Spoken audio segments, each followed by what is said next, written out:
Hello everyone and welcome to the video tutorial on how we can work with formulas inside Microsoft Excel. This is Sabin from Create, Login and Delete, and without further ado, let's jump into our topic. Formula are the most convenient and powerful features of Microsoft Excel. Formulas work on the basis of standard operators, plus for addition, minus sign for subtraction, asterisk for multiplication, forward slash for divide.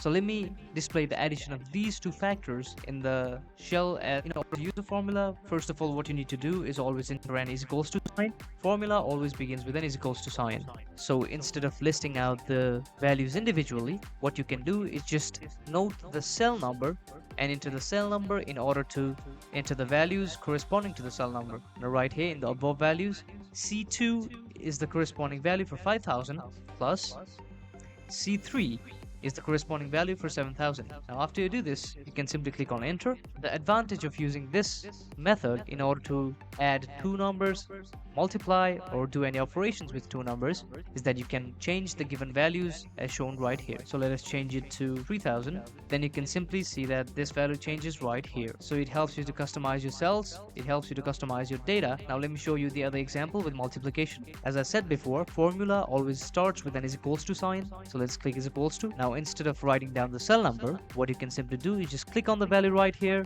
give the standard operator for multiplication. For example, let me give asterisk and then click another cell number and just click on enter. So this is how you do it.